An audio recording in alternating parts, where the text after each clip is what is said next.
Salut tout le monde, j'espère que vous allez bien.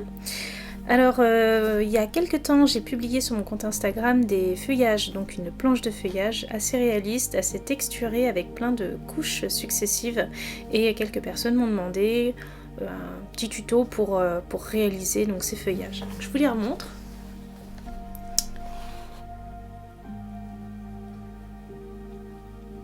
Voilà, donc on va essayer de refaire celui-ci. Et puis, on va voir un peu comment on va les réaliser parce que vous savez, moi je prévois pas trop, c'est un peu du feeling hein, quand je peins et donc refaire 2 fois la même chose, ça va probablement être impossible, mais on va essayer de retrouver déjà le processus de création de la texture et des multiples couches qu'il y a en fait sur ce feuillage.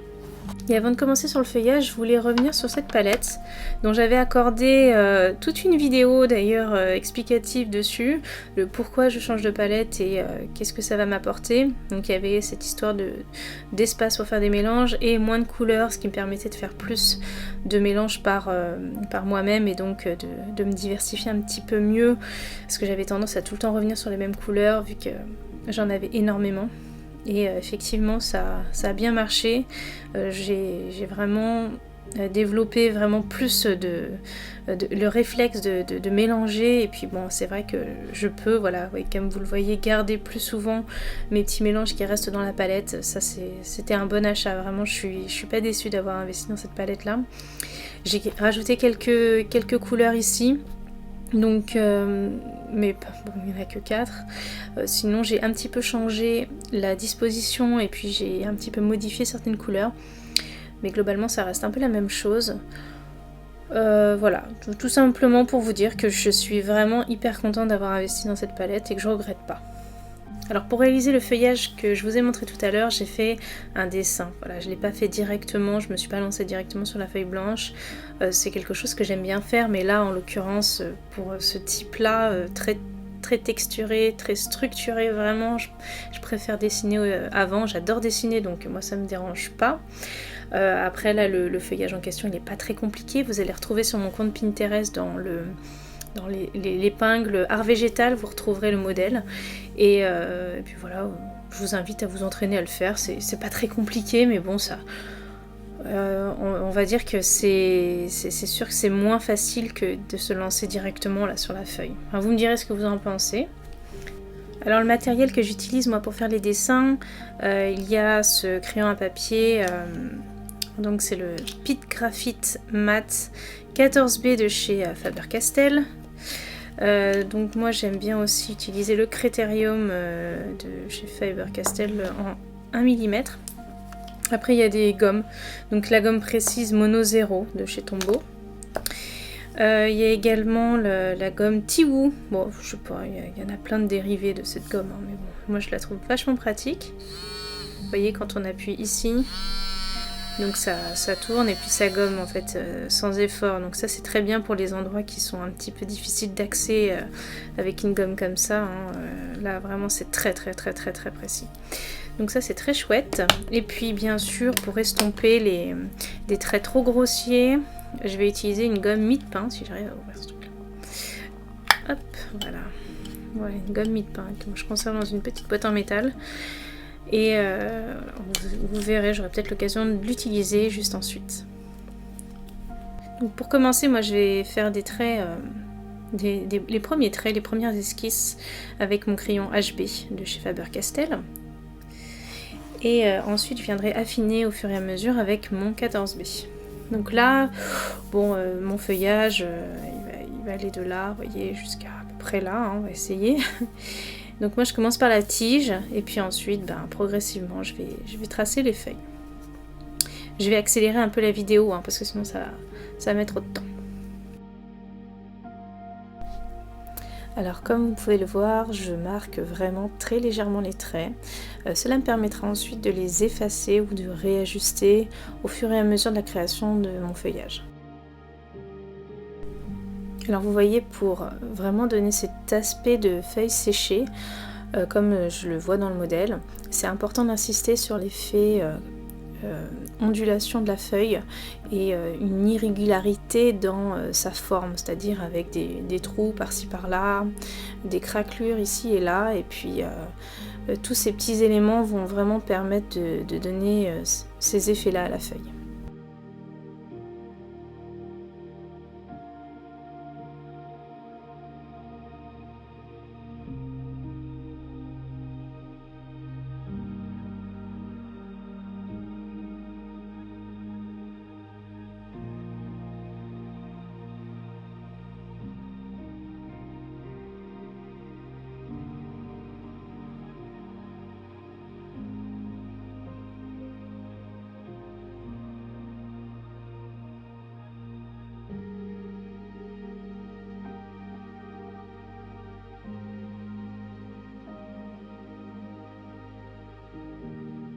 Donc là j'ai réalisé les premiers traits d'esquisse et je vais venir renforcer ces traits là et affirmer en fait la forme de mon feuillage avec mon crayon 14B.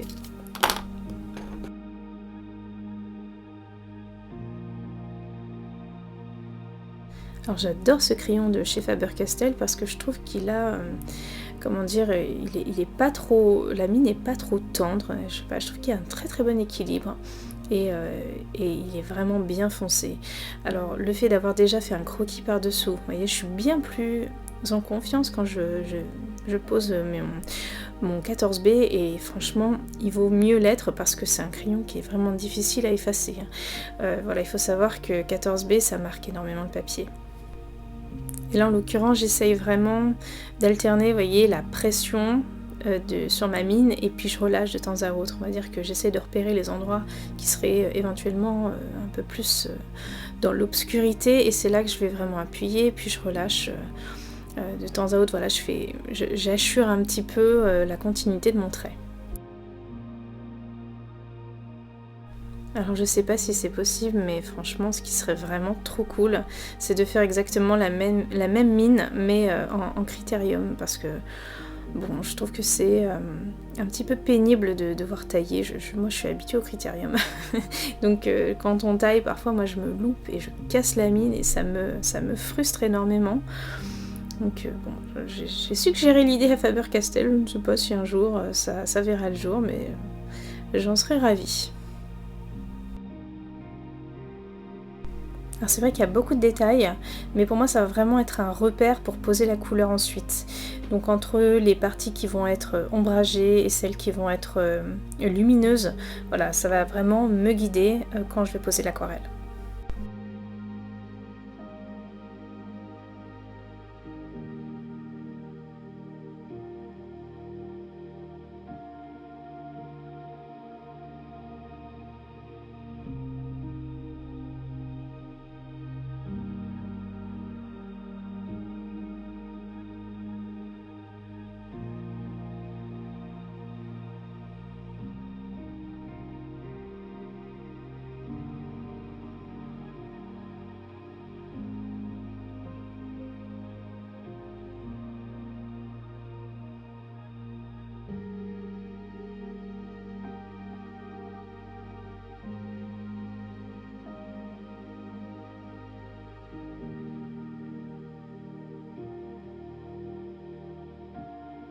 Donc je vais commencer par la tige.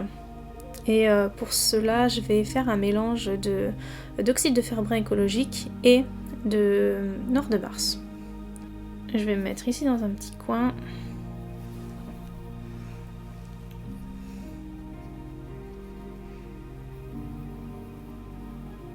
Je peux rajouter une touche de brun permanent. Je trouve ça pas mal.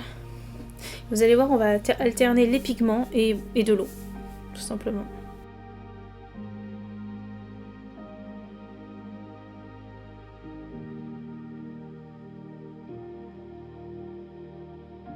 Et là, c'est ce que je vous disais, la variation entre l'eau et les pigments. Donc là, je vais mettre que de l'eau. Et je vais venir attirer les pigments.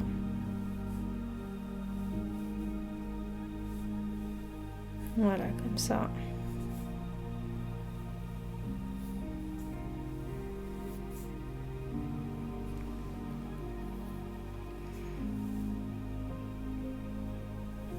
Et on va faire des variations ici et là. Je trouve que c'est beaucoup plus intéressant que d'utiliser une seule et même couleur. Ensuite, je vais prendre ce jaune. C'est un mélange de jaune indien, de titane écru et d'oxyde de fer noir.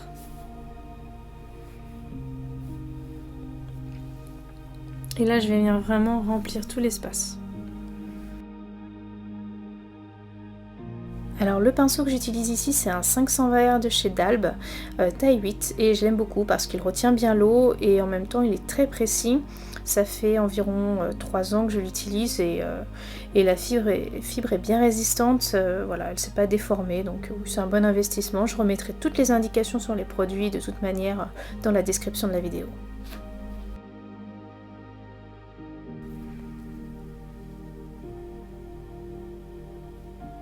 Vous voyez, à ce moment-là, je vais rajouter des pigments différents, de différentes couleurs, pour justement donner de la variation, des contrastes à cette feuille.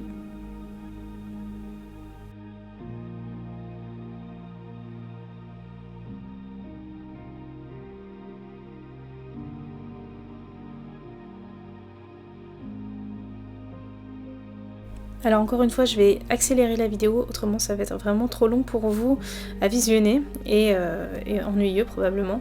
Mais sachez que je recommence le même processus pour les trois feuilles. Vraiment l'idéal c'est de jouer avec les pigments, jouer avec les variations de contraste, donc mettre à certains endroits bien sûr des pigments qui sont plus foncés, ça fait déjà une première couche qui va représenter les reliefs, et puis les endroits où il y aura plus de lumière, vous allez voir ensuite dans la suite de la vidéo quand je vais poser la couche de transparence sur le feuillage quand il sera bien sec. Vous allez voir qu'en fait je vais me laisser guider par ces premières couleurs que je suis en train de poser là maintenant.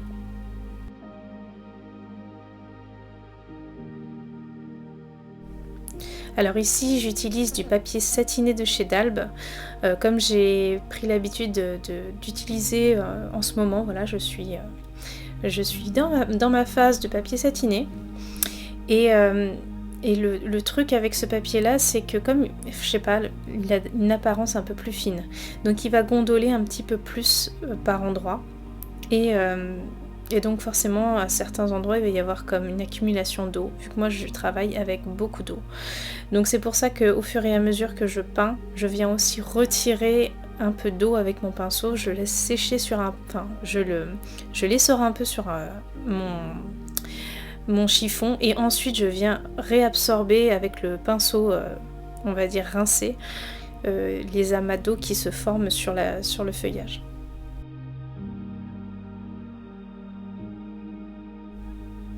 Donc voilà, j'ajuste au maximum la manière dont j'ai envie que la première couche se fasse, et puis une fois que je suis totalement satisfaite, et bien tout simplement je vais laisser sécher intégralement la feuille.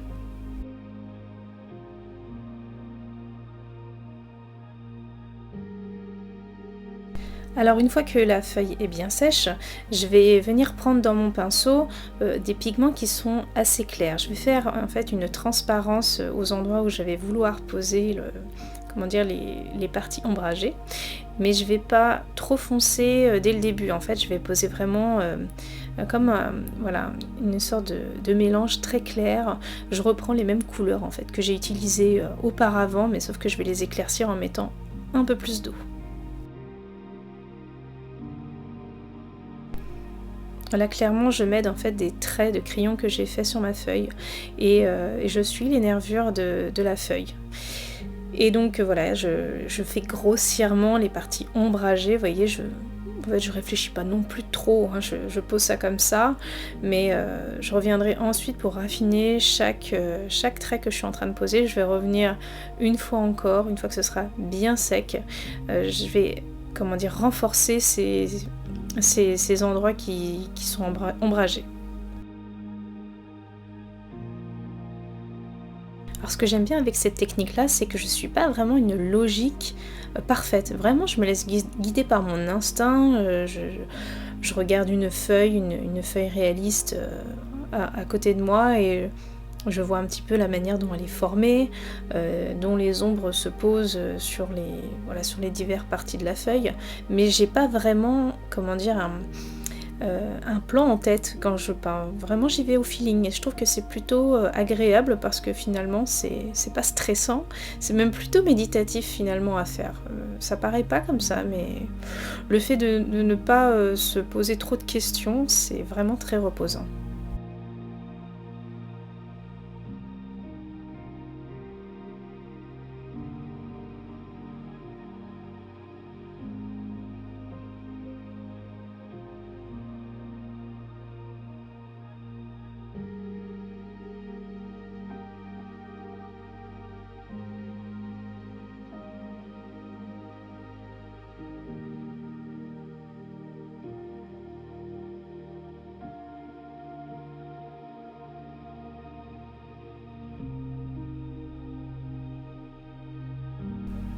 Alors une fois que je suis satisfaite de cette première couche, je vais laisser bien sécher et je vais prendre de nouveaux pinceaux. Donc là c'est un Silver Black Velvet taille 4 et puis un Tintoretto Perla taille 4 aussi. Et il y en a un qui va être très précis, donc le Silver Black Velvet, c'est vraiment mon pinceau préféré pour la précision, il est juste incroyable. Et comme il est quand même assez... Enfin il n'est pas trop fin en fait, et bien il retient bien l'eau. Et on n'est pas obligé de repasser tout le temps, à reprendre des pigments. Voilà, on peut vraiment faire de larges zones comment dire, la quantité de pigments qu'on a à l'intérieur du pinceau. Et je trouve ça plutôt agréable.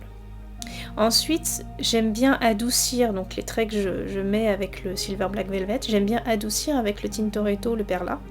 Donc lui, il est juste, comment dire, humidifié avec un petit peu d'eau et il vient estomper, adoucir les traits assez foncés du Silver Black Velvet.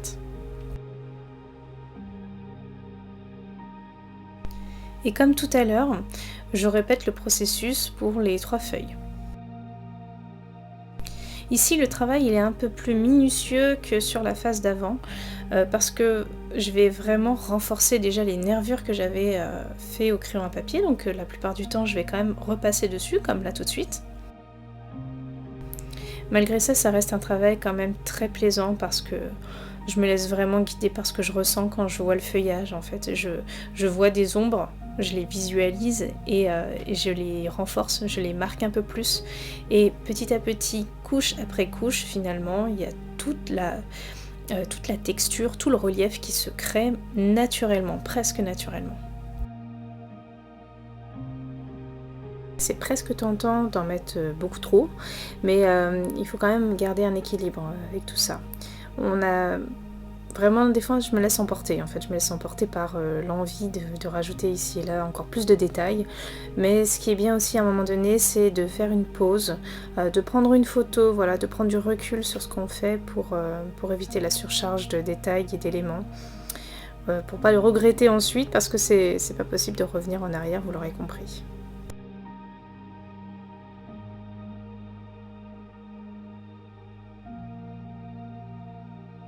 Alors ici je vais venir justement creuser le trou de cette feuille, donc en appliquant des pigments foncés et puis en venant les estomper, les dégrader avec mon pinceau juste mouillé. Et de cette manière, voilà, je vais créer une profondeur. Donc ça va faire un effet d'ombre et de perspective et c'est juste un effet d'optique finalement.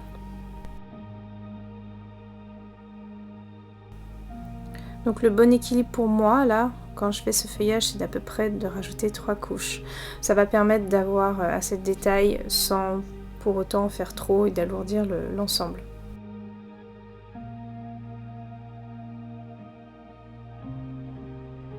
Alors tout simplement, je vais répéter ce processus sur les 3 feuillages. Et je vais vous laisser regarder tranquillement la fin de la vidéo et puis à la fin je vous montrerai le résultat. J'espère que la vidéo vous plaira, n'hésitez pas à me donner des suggestions de vidéos parce que ça m'aide moi à trouver des idées, comme pour ce feuillage là par exemple. Et puis si vous n'avez pas compris certaines choses, voilà, n'hésitez pas à me le dire en commentaire.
Donc nous arrivons à la fin de la vidéo et j'espère que le résultat vous plaira. Si vous avez essayé ce tuto, n'hésitez pas à me partager ça sur Instagram. Je serai ravie de voir vos créations.